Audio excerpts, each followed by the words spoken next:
पद और पैसा आने के बाद इंसान ही नहीं बल्कि भगवान के अंदर भी अहंकार आ जाता था।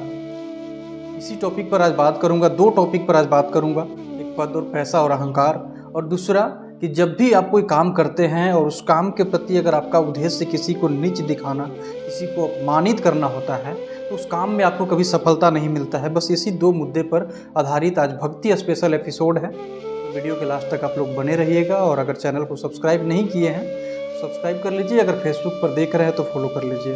भक्ति स्पेशल एपिसोड है। तो चलिए शुरुआत करता हूँ कि जब पद और पैसा आता है तो अहंकार कैसे साथ में आ जाता है। ये सिर्फ इंसान के नहीं साथ ही नहीं होता है बल्कि भगवान के साथ भी ऐसा होता था। ठीक है, हम लोग बार बार ये चर्चा करते हैं कि भगवान राजा दक्ष एक यज्ञ करते हैं और उसमें भगवान शिव को नहीं बुलाते हैं, जिसके बाद माता सती चली जाती है बिना बुलाए, और वहाँ जाके जो उनके साथ होता है वो आत्मदाह कर लेती हैं।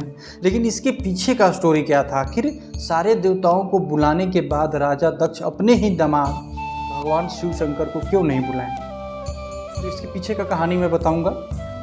शुरुआत एक्चुअली यहाँ से होता है कि एक बार सारे देवता मिल के और राजा दक्ष को प्रजापति का पद देने का फैसला करते हैं। सारे देवता मीटिंग करते हैं और मीटिंग में ये तय होता है कि राजा दक्ष प्रजापति बनेंगे। जैसे आज हमारे समय में राष्ट्रपति का पद होता है, सारे पॉलिटिशियन, सारे जो उम्मीदवार होते हैं जीते हुए, वो मिल के तय करते हैं कि हमारा राष्ट्रपति कौन बनेगा। तो वैसे ही सारे देवता, पहले तो इलेक्शन इसी तरह से होता था, तो सारे देवता मिल के तय करते हैं कि राजा दक्ष हमारे प्रजापति होंगे।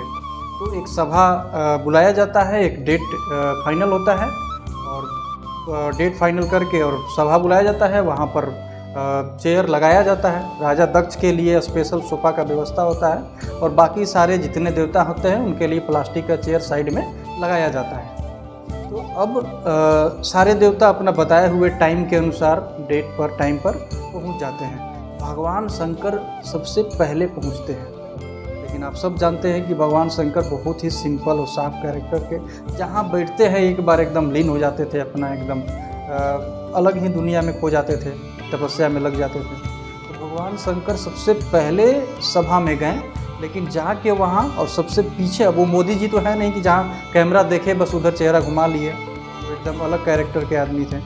तो एकदम पीछे, सबसे जो पीछे वाला चेयर पकड़ के बैठ गए और एकदम तपस्या में लीन हो गए। अब जैसे ही राजा दक्ष आए, राजा दक्ष का एंट्री हुआ, एंट्री हो के जब अपना सोफा पर गए बैठे, सारे जितना देवता थे सब खड़ा होकर सब स्वागत किए। सब लोग नारा लगाए, भाई हमारा राजा कैसा हो और दक्ष प्रजापति जैसा हो, दक्ष प्रजापति की जय, सब लोग नारा लगाएं। दक्ष प्रजापति स्वागत अपना एक्सेप्ट किए, और उसके बाद देखे, नज़र घुमा के इधर उधर देखे भाई सब लोग खड़ा है और एक आदमी पीछे बैठा हुआ है। और वो बैठा हुआ आदमी जो था वो भगवान शिव शंकर थे, पीछे बैठे हुए थे। यहीं से कहानी का शुरुआत होता है। राजा दक्ष को लगता है ये सारे देवता मेरे सम्मान में, मैं राजा हूँ, दक्ष हूँ, प्रजापति का पद मिला है और मेरे सम्मान में सारे देवता खड़ा हुए हैं, और इसको इतना मजाल किए, मतलब मुझे अपमानित किया भरे सभा में। यहीं से राजा दक्ष निर्णय लेते हैं कि जैसे भरे सभा में मुझे मेरा स्वागत नहीं किया है, मेरा नारा नहीं लगाया है, मुझे अपमानित किया है, वैसे ही मैं एक यज्ञ करूंगा, सारे देवता को बुला के और भगवान शंकर को नहीं बुलाऊंगा और अपमानित करूंगा। और यहीं से जो है राजा दक्ष जाते हैं और एक यज्ञ का आयोजन करते हैं। सारे देवता को बुलाते हैं, सारे देवता को, सिर्फ शंकर भगवान को छोड़ के। और सारे देवता को भी देखिए, सारे देवता जब जाते हैं राजा दक्ष के यज्ञ में, हिमालय पर्वत था जहाँ पर भगवान शंकर अपना तपस्या करते हैं, वहीं से अपना विमान लेके सब जा रहे हैं, सब वहीं से जा रहे हैं, सब एकदम मतलब चिढ़ाने के लिए, भाई देखो तुम्हारे ससुरारी हम लोग जा रहे हैं, तुम नहीं जा रहे हो, तुमको निमंत्रण नहीं है। यहीं से माता सती को लगता है कि यार, पूछते हैं कि ये सब कहाँ जा रहे हैं, सारे देवता जा रहे हैं। भगवान शंकर बताते हैं हमारे पिताजी यज्ञ करा रहे हैं, सबको बुलाए हैं, सब लोग जा रहे हैं, मुझे नहीं बुलाए हैं, मैं नहीं जा रहा हूँ। माता सती जिद कर देती है और जिद करके जाती है और वहाँ अपमानित होती है, और अपमानित होने के बाद उसे लगता है कि मैं यहाँ पे बहुत बड़ा गलती किया हूँ, और वो आत्मदाह कर लेता है। तो ये दो कहानी था।